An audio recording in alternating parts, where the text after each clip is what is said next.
Climate change, जलवायु परिवर्तन। Climate का मतलब क्या है? जब हम climate change as a theme पढ़ रहे हैं तो सबसे पहला क्वेश्चन, क्लाइमेट का मतलब क्या है? किसी भी सेक्टर का, एनी रीजन का क्या एवरेज जो वेदर पैटर्न है, तो औसत क्या है आपका? मौसम। वही आपका क्या है? क्लाइमेट है। तो यहां पर वर्ड है चेंज, तो यहां क्लाइमेट चेंज का मतलब क्या है? क्या इस क्लाइमेट चेंज का मतलब ग्लोबल वार्मिंग है?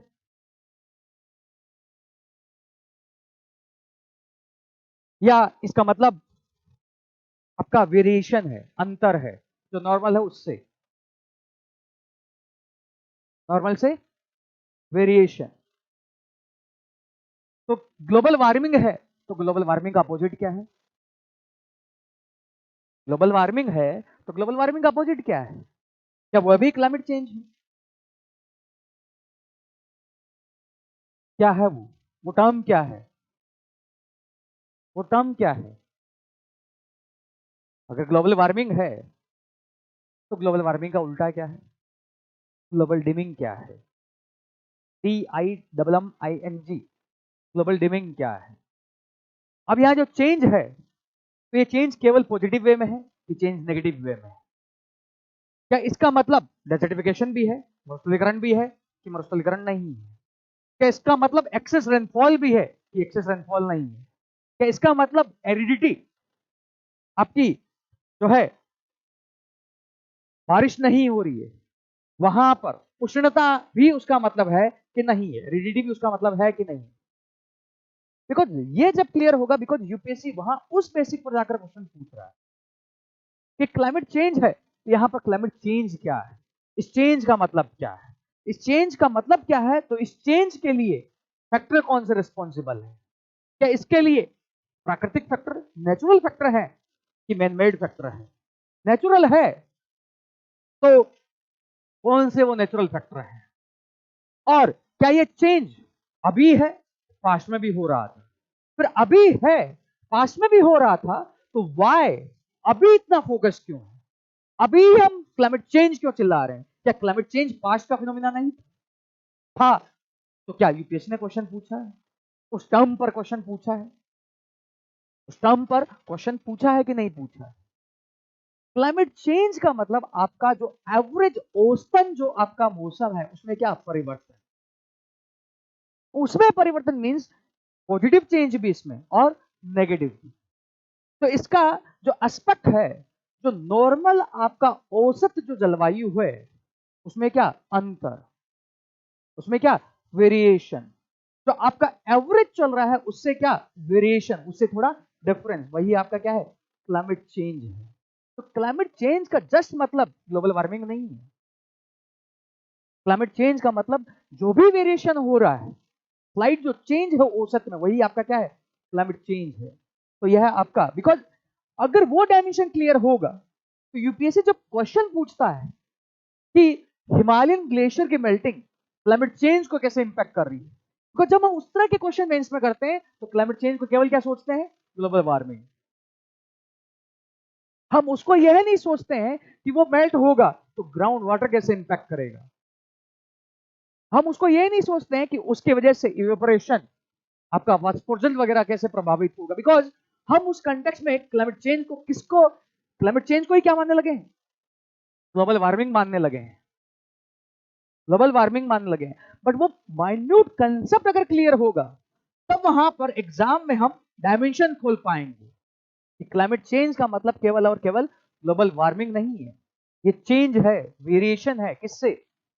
जो आपका एवरेज, जो आपका वेदर पैटर्न है, एवरेज जो वहां का टेम्परेचर है, एवरेज जो वहां का क्या है? रेनफॉल पैटर्न है, रेनफॉल पैटर्न है। तो वहां पर क्या हो रही है? बारिश हो रही है। एवरेज वहां का जो ह्यूमिडिटी है, ह्यूमिडिटी का क्या है? लेवल है, आर्द्रता का स्तर है, वही आपका क्या है? क्लाइमेट चेंज है। तो नॉर्मल से जो भी वेरिएशन है वही आपका क्या है? क्लाइमेट चेंज है। तो क्लाइमेट चेंज मीन्स क्या है? ग्लोबल वार्मिंग नहीं। क्लाइमेट चेंज मीन्स जो आपका औसत जलवायु है उससे जो अंतर है वही आपका क्या है, क्लाइमेट चेंज है, क्लाइमेट चेंज है। तो इसका मतलब आपका क्लाइमेट चेंज का मतलब आपका क्या है, ग्लोबल वार्मिंग भी है, मींस टेम्परेचर का बढ़ना भी है। तो अगर किसी जगह जो है टेम्परेचर डाउन जा रहा है, अर्थात आपका शीतलन हो रहा है, ठंडापना हो रहा है, जिसको बोलते हैं ग्लोबल डिमिंग, अर्थात टेम्परेचर क्या हो रहा है, डाउन जा रहा है, तब भी वो क्या है, क्लाइमेट चेंज है, तब भी वो क्या है, क्लाइमेट चेंज है। अब ये क्लाइमेट चेंज का हम मेजरमेंट कैसे करेंगे, तो इसमें कई कंसेप्ट आएंगे, रेडिएटिव फोर्सिंग इत्यादि, वो मैं बाद में पढ़ाऊंगा। तो क्लाइमेट चेंज का मतलब क्या है, आपका जो एवरेज है, औसत है, उससे क्या वेरिएशन, उससे क्या डिफरेंस, वही आपका क्या है, क्लाइमेट चेंज है। जो आपका औसत जलवायु है उससे अंतर वही क्या है, क्लाइमेट चेंज है। मौसम, वेदर में भी और क्लाइमेट में भी, अगर वेदर का भी फिनोमेना चेंज हो रहा है स्लाइटली, वो भी क्या है, क्लाइमेट चेंज। तो कई बार वेदर क्या होता है, एक्सट्रीम, जैसे अभी यूएस में एक्सट्रीम कोल्ड, बम्बोजेनेसिस, बम्बोजेनेसिस का कारण पोलर वॉर्टेक्स का स्ट्रॉन्ग नहीं होना, पोलर वॉर्टेक्स का स्टेबल नहीं होना, और पोलर वॉर्टेक्स स्टेबल नहीं है तो आपकी जेट स्ट्रीम क्या है, साउथ की तरफ मूव हो रही है, वो भी क्या है, आपका वेदर में क्या आ रहा है, चेंज आ रहा है। तो आपका क्या है, क्लाइमेट चेंज। जैसे अभी इंडियन में आपका जो शीत ऋतु है अक्टूबर, अब आगे खिसक नवंबर दिसंबर, तो जलवायु एक तरह का क्या हो, स्टेबल होने लगा है, और पास्ट के अगर रिकॉर्ड को देखोगे तो वो क्या है, चेंज है। तो यहां पर क्या है, क्लाइमेट में चेंज आ रहा है। तो क्लाइमेट चेंज मीन्स जो आपका एवरेज औसत जो जलवायु वेदर या क्लाइमेट है उसमें वो जो परिवर्तन, वही आपका क्या है, क्लाइमेट चेंज है। अर्थात डेजर्टिफिकेशन किसी भी क्षेत्र में, मरुस्थलीकरण, वो भी क्या आपका क्लाइमेट चेंज है। अगर किसी जगह वनस्पति वेजिटेशन का चेंज आ रहा, वो भी क्या है, क्लाइमेट चेंज है, वो भी क्या है, क्लाइमेट चेंज है। तो इस कंटेक्स्ट में हम जो सिनोनिम मानते हैं ग्लोबल वार्मिंग को क्लाइमेट चेंज, इसका मतलब यह नहीं है, ये तो इसका एक क्या है, एस्पेक्ट है। दूसरा एस्पेक्ट क्या हो सकता है, ग्लोबल डिमिंग, ग्लोबल डिमिंग, ठीक है। क्लाइमेट चेंज, क्लाइमेट चेंज लिख लिया, लिख लिया, इसका मैं नोट्स भी दे दूंगा, बट शॉर्ट में लिखो, 2 लाइन लिखनी है, लिख लो। क्लाइमेट चेंज पहले हिंदी में लिखवा देता हूँ, फिर इंग्लिश में लिखवा देता हूँ, एक लाइन। क्लाइमेट चेंज किसी भी क्षेत्र या स्थान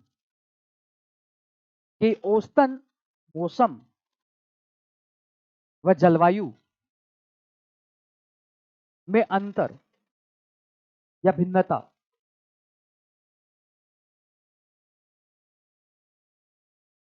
ही जलवायु परिवर्तन। टेक्निकल नहीं, एज ए तुम्हारी कॉमन अंडरस्टैंडिंग के लिए लिखवाई है कि टेक्निकल डेफिनेशन चेंज हो सकती है। इंग्लिश में लिख लो, climate change it's a variation in the average weather or climate of average weather or climate of an area or a region,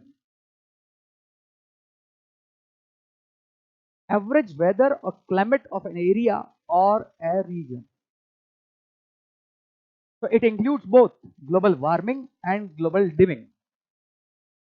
तो यह है, तो इसमें ग्लोबल वार्मिंग और ग्लोबल डिमिंग दोनों की अवधारणा शामिल है। इसमें global warming and global dimming दोनों की अवधारणा शामिल है। डिमिंग का मतलब लिख लेना, शीतलन, ठंडा होना। अब क्यों होगा ग्लोबल डिमिंग, कारण क्या होंगे, हम आगे पढ़ेंगे, रीजंस क्या है उसके। नेक्स्ट पे आता हूं, क्या यह क्लाइमेट चेंज मैन मेड है या नेचुरल है, और अभी की डेट में कंसर्न क्यों है। आज हम इतना ही करेंगे, कल फिर जो है मैं उसको पूरा फॉर फेट्स लेते हुए climate change factors, climate change को आप मेजर कैसे करोगे, क्लाइमेट चेंज वास्तव में हो रहा है, ग्लोबल वार्मिंग पोटेंशियल्स क्या है, जीडब्ल्यूपी क्या है, वो कंसेप्ट और उसी से आपका क्लाइमेट चेंज खत्म होगा। उसके बाद हम आएंगे टाइमलाइंस पर। क्लियर है? तो क्या यह है क्लाइमेट चेंज? यहां मैं समझाऊंगा, तुम्हें बस फैक्टर जानने हैं। यूपीएससी उन फैक्टर्स को डिटेल में नहीं पूछेगा, बट जब तुम मेंस में आंसर लिखोगे तो तुम्हारे यूज होंगे।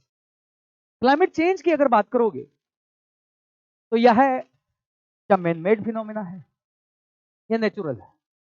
बट क्लाइमेट चेंज जो है अभी यह एक नेचुरल फिनोमेना है, प्राकृतिक है, सदियों से होता आया है, हिस्टोरिकल पास्ट से यह अर्थ का जो है नेचुरल पार्ट रहा है।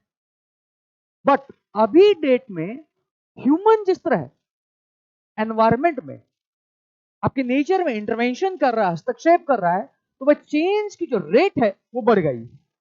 बट पास्ट में अगर देखें तो वह प्राकृतिक तौर पर हिस्सा था। जैसे हमने प्लेस्टोसीन आइस एज को देखा है, उसके बाद अर्थ क्या हो चुकी है, बहुत ज्यादा गर्म हो चली है। तो यहां पर जो एक क्लाइमेट चेंज है वह बोथ नेचुरल है और क्या है, मैन मेड है। तो मैन मेड है तो उसको बोलते हैं एंथ्रोपोजेनिक फैक्टर के द्वारा, मानवीय फैक्टर के द्वारा। नेक्स्ट हेडिंग, कारण है। क्लाइमेट चेंज के कारण दोनों कारण है, मैन मेड और नेचुरल। जो मैन मेड है ह्यूमन को बोलते हैं एंथ्रो, तो एंथ्रो वर्ड से है एंथ्रोपोजेनिक कारण, मानवीय कारण। अब यह अगर वर्ड क्लियर है तो यूपीपीएससी के कई क्वेश्चंस होंगे, तो इन्हीं वर्ड से यूपीपीएससी ने क्वेश्चन पूछे हैं, यूपीएससी ने नहीं। तो एंथ्रोपोजेनिक और नेचुरल, तो नेचुरल फैक्टर क्या है? नेचुरल फैक्टर की हम बात करें, ये तुम्हें समझना है, बस पॉइंट नोट डाउन करते रहना है। यूपीएससी इलेबोरेट वे में ना मेंस में पूछेगा ना प्रीलिम्स में पूछेगा, ना प्रीलिम्स में पूछेगा, बट यहां की जो थिंकिंग है उससे यूपीएससी मेंस में कुछ क्वेश्चन पूछ भी चुका है। तो अगर हम नेचुरल फैक्टर की बात करें जिस कारण क्लाइमेट चेंज हो रहा है, तो पहला फैक्टर आपका वोल्केनो, ज्वालामुखी। कैसे? ज्वालामुखी है, वोल्केनोज है। पास्ट में भी हम देखें तो ज्वालामुखी से क्या हुई है, डिगेसिंग हुई। आपका बहुत से पदार्थ क्या है, बाहर आए, बाहर आए। अभी भी जब ज्वालामुखी फटते हैं तो बहुत सी गैसेस क्या है, बाहर आ रही है। तो यहां पर जब वोल्केनो फटता है तो उससे आपकी बहुत सी सल्फर वगैरह गैसेस, सल्फर जो है यह स्ट्रेटोस्फीयर में, समताप मंडल में पहुंच जाती है। जब स्ट्रेटोस्फीयर में पहुंच जाती है तो आपके बहुत से क्लाउड्स बनते हैं, वह जो है अर्थ का एल्बिडो बढ़ा देते हैं। मींस जो इंसुलेशन है, सूर्यताप है, वो क्या हो रही है, परिवर्तित। प्लस यहां से कुछ पदार्थ ऐसे उत्सर्जित हो रहे हैं जो अर्थ से जो रेडिएशन है तो ट्रैप भी कर लेते हैं। बट ओवरऑल वोल्केनो का अगर इफेक्ट की बात करेंगे तो वह सल्फर के द्वारा अर्थ को जो है कूल करने की क्या कर रहा है, कोशिश कर रहा है ओवरऑल। तो फर्स्ट मैन मेड फैक्टर नहीं, नेचुरल फैक्टर है आपका क्या, वोल्केनो। वोल्केनो से जो क्या निकल रही है, ऐश, धुआं, राख। वोल्केनो से क्या निकल रहा है, सल्फर, सल्फर, राख इत्यादि जो निकल रहा है, उसकी वजह से आपका क्या हो रहा है, एल्बिडो क्या हो रहा है, बढ़ रहा है। जो ये है पार्टिकल्स हैं स्ट्रेटोस्फीयर में जा रहे हैं, उसकी वजह से जो इंसुलेशन है वो क्या हो रही है, रिफ्लेक्ट। अब यह अगर कोर थीम पता है, 2021 में यूपीएससी में मेंस में क्वेश्चन है केवल इस थीम पर। क्वेश्चन दिखाता हूं पहले, फिर मैं सेकंड फैक्टर पे आता हूं। यह यूपीएससी का क्वेश्चन है, ये question, mention the global occurrence of volcanic eruption. यह है जीएस पेपर 1 का क्वेश्चन, 3 का क्वेश्चन नहीं है। And their impact on regional environment, ये पार्ट करंट से।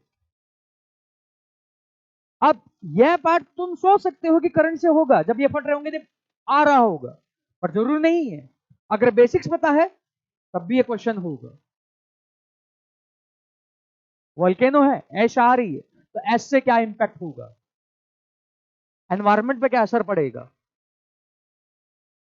इवेपोरेशन पर क्या असर पड़ेगा, और इंसुलेशन पर क्या असर पड़ेगा, ग्लोबल वार्मिंग होगी कि ग्लोबल डिमिंग होगी। तो यहां पर जो डॉट्स हैं उन डॉट से यूपीएससी मेंस में क्वेश्चन पूछ रहा है, डॉट से यूपीएससी मेंस में क्वेश्चन पूछ रहा है। तो पहला फैक्टर है आपका वोल्केनो, वोल्केनो से निकलने वाली एश, राख, वोल्केनो से निकलने वाला सल्फर, जो किस इफेक्ट को अंजाम दे रहे हैं, ग्लोबल डिमिंग, ग्लोबल डिमिंग। ये अभी डॉट्स हैं, ये सारा ओवर द कोर्स तुम्हें समझ में आएगा। ग्लोबल डिमिंग में अलग से एक्सप्लेन करूंगा पूरा। यह इस सेंस में ग्लोबल वार्मिंग कर रहा है कि कुछ पार्टिकल इसके क्या कर रहे हैं, अर्थ से जो रेडिएशन आ रही है उसको क्या कर रहे हैं, ट्रैप कर रहे हैं। बट ओवरऑल ग्लोबल डिमिंग है, नेट कूलिंग को अंजाम दे रहे हैं, नेट वार्मिंग को नहीं। इसीलिए अगर ये थोड़ा सा कंसेप्ट क्लियर है, अभी फॉरफेच हो जाएगा पहली क्लास में ही, बट यहां से अगर ये सल्फर वगैरह कंसेप्ट क्लियर है तो 19-20 में यूपीएससी ने कुछ कुछ ऐसे ऑप्शन दिए हैं, अगर तुमने इस थीम को पकड़ा है तो वो क्वेश्चंस भी होंगे। वही तुम्हें इस क्लास में सीखना है कि डॉट्स हैं तुम्हारी कॉपी में हूबहू नहीं है, बट उससे सोच कर तुम्हें क्वेश्चन कैसे करना, how will attempt the question, how will attempt the question. यहां है कैसे पूछ रहा है, क्वेश्चन कैसे होगा। केवल अगर तुम जानते हो कि सल्फर जो है वो क्या इफेक्ट प्रोड्यूस कर रहा है, अगर मैंने इतना समझाया तो इस पूरे अंडरस्टैंडिंग से तुम्हें यहां निकालना सल्फर क्या इफेक्ट प्रोड्यूस कर रहा है, ग्लोबल डिमिंग मींस कूलिंग का इफेक्ट प्रोड्यूस कर रहा है। अगर कूलिंग का इफेक्ट प्रोड्यूस कर रहा है, यह निकाला है, तो यूपीएससी का क्वेश्चन होगा। जो करंट में चल रहा था, करंट तुम्हें नहीं पता है, पर अगर यह पता है वो क्वेश्चन होगा। इसलिए वो डॉट्स कनेक्ट करना यहां से आएगा कि डॉट्स कनेक्ट कैसे हो रहे हैं, कि वो कुछ ऐसा नहीं पूछ रहा है, जो बेसिक है वही पूछ रहा है, उसको करंट से रिलेट कर रहा है। तो पहला फैक्टर क्या है आपका, वोल्केनो। ठीक है, क्लियर। सेकंड फैक्टर डिटेल में समझना नहीं है, बस जानकर रह जाना है और 3 वर्ड लिख लेने हैं और समझ लेना है कि वो होता है, क्योंकि यूपीएससी उसको मेंस में डिटेल में नहीं पूछेगा। सेकंड फैक्टर है आपका अर्थ जो है, अर्थ झुकी हुई है एक्सिस पर, अर्थ सूर्य के चारों ओर एक इक्लिप्स में क्या कर रही है, ट्रेवल कर रही है।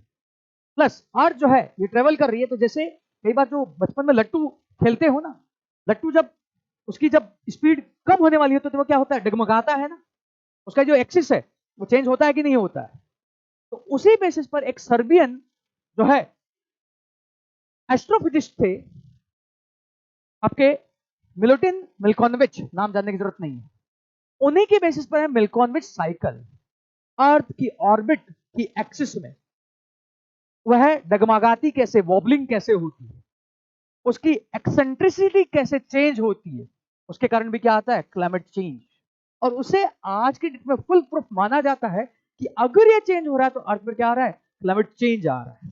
तो जो मिल्कोनोविच साइकिल है उसमें 3 एलिमेंट्स हैं जो मिल्कोनोविच ने डिस्कस किए थे, कि अर्थ जो है सूर्य के चारों ओर एक इक्लिप्स में क्या कर रही है, ट्रेवल कर रही है। अब यह एक्सेंट्रिसिटी जो है, थोड़ा मैथ्स बड़ी होगी, ए एक्सिस बी एक्सिस, तो ए बाई बी में आप क्या करते हो, डिवाइड करते हो। तो यहां पर यह है जो चेंज हो रही है एक्सेंट्रिसिटी, तो यह सूर्य के नजदीक और सूर्य से क्या हो सकती है, दूर हो सकती है। तो इस एक्सेंट्रिसिटी की वजह से अर्थ पर रेडिएशन कम या ज्यादा हो सकता है। तो ये एक्सेंट्रिसिटी भी एक नेचुरल कारण है जिसपे अर्थ में क्या आता है, क्लाइमेट चेंज। तो सेकंड फैक्टर लिखो, मिल्कोनोविच साइकिल। समझना है, बस लिखना है, यूपीएससी तुम्हें एक्सप्लेन करने को नहीं पूछेगा। Second factor Milankovitch cycle. अब यह एग्जाम टीसीएस का एग्जाम नहीं है, तो इसलिए यूपीएससी ये नहीं पूछेगा किसने दिया है। मिल्कोनोविच साइकिल, मिल्कोनोविच साइकिल मींस अर्थ की कक्षा में क्या हो रहा है, परिवर्तन। ब्रैकेट में लिख लो, orbital change in, orbital change of Earth, पृथ्वी की कक्षा में परिवर्तन। अब इसके 3 एलिमेंट है, एक एक करके समझा रहा हूं। पहला एलिमेंट लिख लिया, पहला एलिमेंट एक्सेंट्रिसिटी, एक्सेंट्रिसिटी, अर्थ की इस एक्सेंट्रिसिटी में क्या, परिवर्तन। मींस जो ये है, तो ये सर्कल से पूरा ऐसे हो सकती है, तो यह देखो चेंज हो रही कि नहीं, सर्कल है, यही आपकी क्या है, एक्सेंट्रिसिटी। नहीं, अब इसकी वजह से क्या होगा, एक्सेंट्रिसिटी के चेंज, फ्लाइट इसकी जो प्रक्रिया है रोटेशन की, उसमें क्या आ रहा है, परिवर्तन। तो ये जो पाथ जो चेंज हो रहा है वही आपकी क्या है, एक्सेंट्रिसिटी। ठीक है। सेकंड जो फैक्टर है इस मैक्लोनक्विस्ट साइकिल में वो ऑब्लिक्विटी, अर्थ है 23.5 एक्सिस पे झुकी हुई, इसकी वजह से आपके क्या आते हैं, सीजन्स आते हैं, सीजन्स आते हैं। यह जो है, ये जो एक्सिस है, ये टिल्ट, टिल्ट में क्या है रहा है, परिवर्तन आ रहा है। 22.1 से 24.5 तक ये क्या कर सकती है, झुक सकती है, वही क्या है, ऑब्लिक, तिरछापन हिंदी में बोलते हैं, और इंग्लिश में लिखोगे ऑब्लिक्विटी। ये भी मिल्कोनविच का सेकंड पार्ट है। अर्थ जो है, तो अर्थ का जो झुकाव है उसमें क्या आ रहा है, परिवर्तन। यह 22.1 से 24.5 तक ये क्या हो सकता है, ऑब्लिक, एक्सिस, एक्सिस क्या हो सकती है, चेंज, वही आपका क्या है, तिरछापन। एनवायरमेंट में मैक्सिमम वर्ड तुम्हें इंग्लिश में ही जानने हैं, और यूपीएससी इतना दयावान है, हिंदी के आगे वो इंग्लिश लिखता है, ऑब्लिक्विटी। थर्ड जो फैक्टर है वो है एक्सियल प्रिसेशन, जिसको बोलते हैं अर्थ घूम रही है तो ये जो वॉबलिंग होती है ना, डगमगाती है, जैसे लट्टू खेला होगा बचपन में, जब लास्ट में डगमगा रहा होता है, स्पीड कम हो रही है तो क्या होता है, डगमगाता है ना। यहां पर देखो अर्थ क्या, जैसे अर्थ का ये पोल पहले नॉर्थ स्टार की तरफ था, अब ये पोल नॉर्थ की तरफ नहीं, कहीं और है, तो ये जो डगमगाना है इसी को बोलते हैं क्या है, एक्सियल प्रिसेशन, इसी को बोलते हैं इंग्लिश में वॉबलिंग, डगमगाना हिंदी में। ये तीनों ही किसके पार्ट हैं, मिल्कोनविच साइकिल के पार्ट। तो अगर यह है तो अर्थ पर रेडिएशन में क्या आएगा, विकिरण में परिवर्तन आएगा। जब विकिरण में, रेडिएशन में परिवर्तन आएगा तो क्या होगा, क्लाइमेट चेंज होगा। पर जब अगर मेंस में क्वेश्चन पूछेगा what do you understand by climate change और क्लाइमेट चेंज के फैक्टर्स क्या है, तो तुम सीधा लिखोगे क्लाइमेट चेंज क्या होता है इस कंटेक्स्ट में, natural factor, volcanic factor, comma Milankovitch cycle. वहां पर मिल्कोनविच साइकिल को एक्सप्लेन नहीं करना है, बस नाम, मिल्कोनविच साइकिल से क्लाइमेट चेंज कैसे आ रहा है ये यूपीएससी कभी नहीं पूछेगा मेंस में, ना यूपीएससी प्रीलिम्स में पूछेगा। उसका होगा तो एक ऑप्शन होगा मिल्कोनविच साइकिल। ये तीनों पार्ट किसके हैं, मिल्कोनविच साइकिल। तो मिल्कोनविच साइकिल इन शॉर्ट किसको बता रहा है, अर्थ की ऑर्बिट में जो चेंज हो रहा है कक्षा में, एक्सेंट्रिसिटी, सेकंड तिरछापन ऑब्लिक्विटी, थर्ड एक्सियल प्रिसेशन मतलब आपका डगमगाना, वॉबलिंग, डगमगाना, ये तीन फैक्टर। नेक्स्ट जो नेचुरल फैक्टर है क्लाइमेट चेंज का, वो है आपका सोलर वेरिएशन।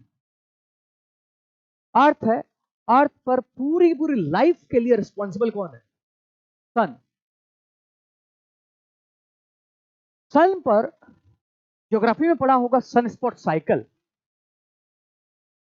जिसमें आपके जो है सोलर फ्लैर्स किधर की तरफ आती है, अर्थ की तरफ आती है। सन स्पॉट एक्चुअल में डार्क स्पॉट है सूर्य पर, रिलेटिव टेम्परेचर क्या है, कम है, बट मैग्नेटिक फील्ड उसमें क्या हो जाता है, सूर्य का मैग्नेटिक फील्ड सन का, और इस मैग्नेटिक फील्ड के कारण आपकी क्या आती है, विविध सोलर फ्लेयर्स आती है। तो इस कंटेक्स्ट में टेम्परेचर जो इंसोलेशन है अर्थ पर, इंक्रीज या डिक्रीज, इंक्रीज हो जाता है, तो अर्थ में क्या आएगा, चेंज।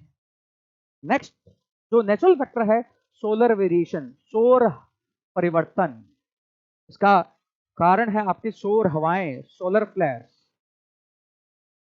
सोलर फ्लेयर्स, और इनके लिए जिम्मेदार कौन है आपका, सनस्पॉट।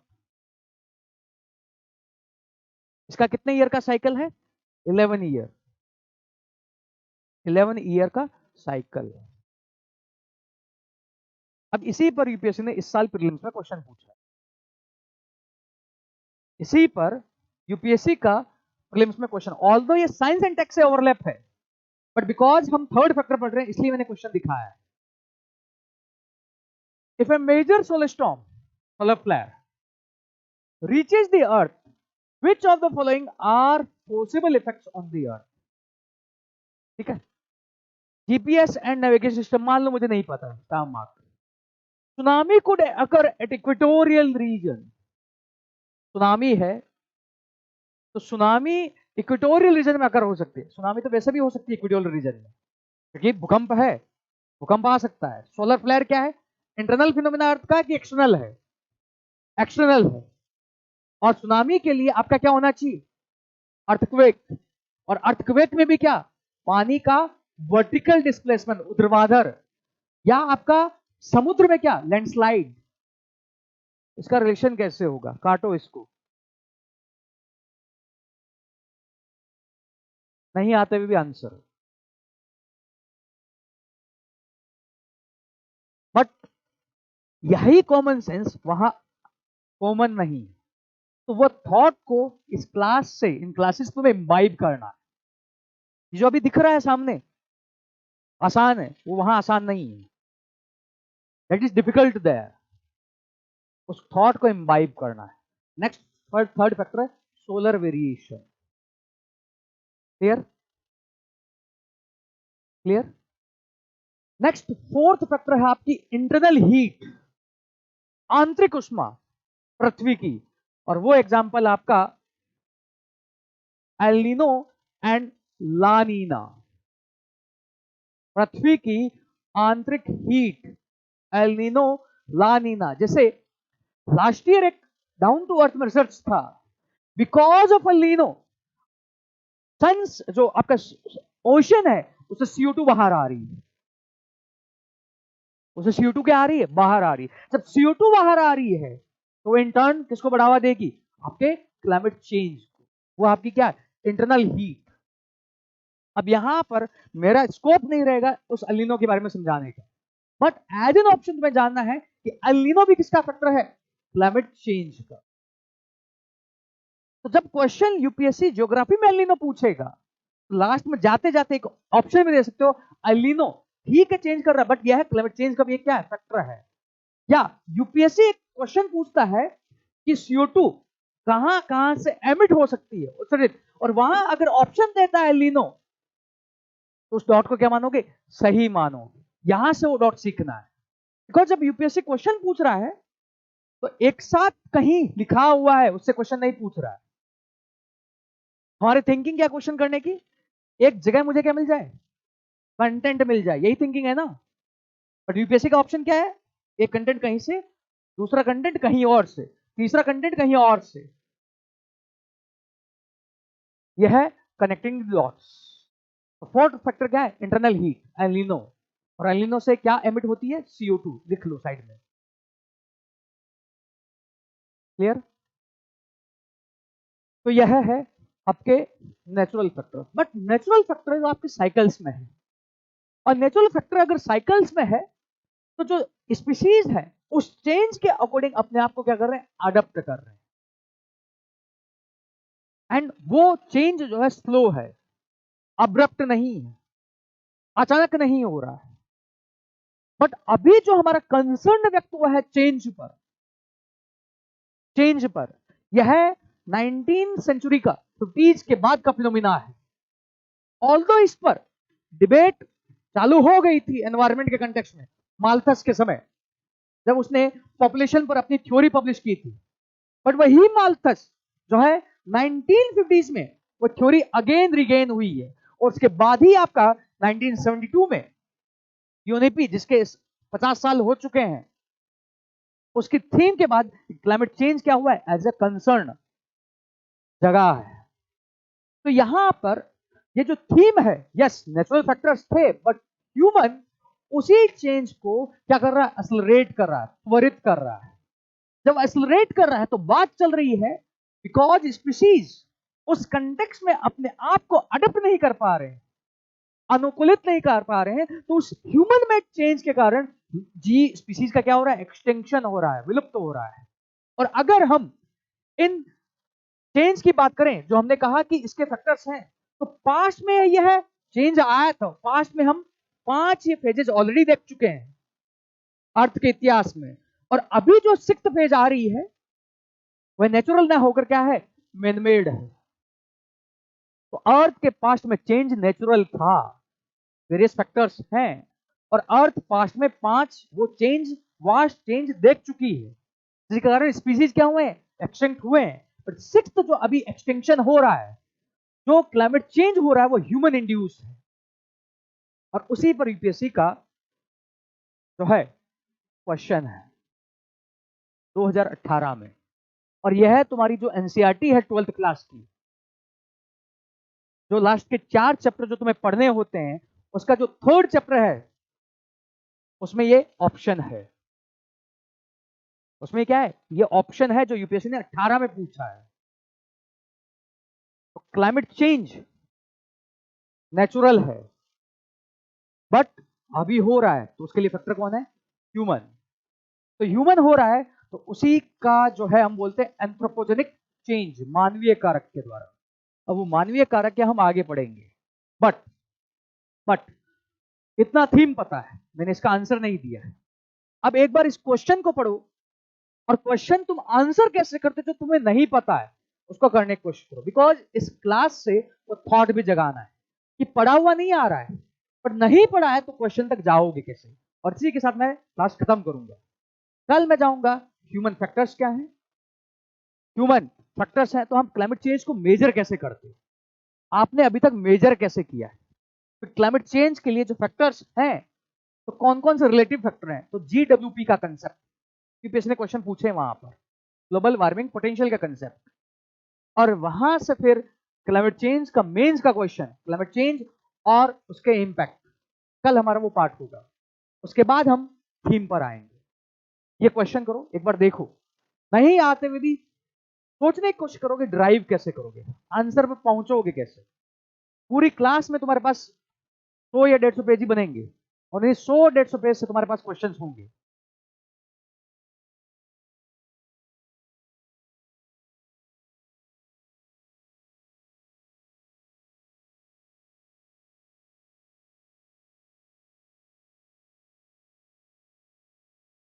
देखो मैं बताता हूं,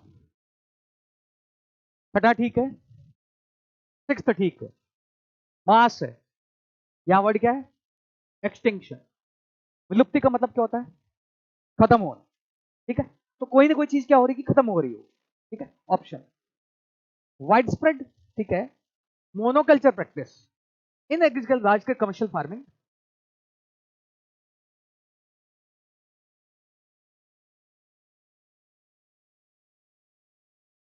क्या यहां पहले ऑप्शन में व्यापक वर्ड कहीं रिफ्लेक्ट हो रहा है, क्यों, स्थानीय हो रहा है कि ग्लोबल तौर पर हो रहा है।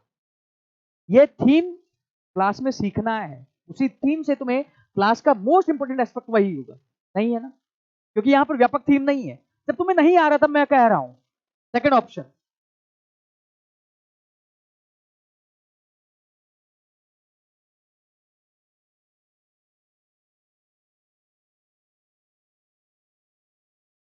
यहां पर थीम आ रही है, लुप्ती है, थीम आ रही है, तो स्टार मार्क हो सकता है, सी ऑप्शन।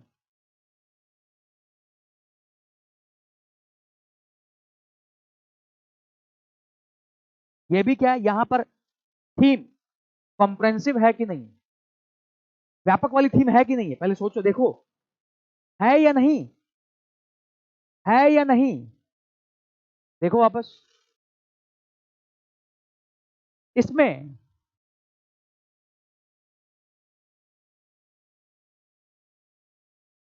नेटिव व्यापक है थीम, डी ऑप्शन।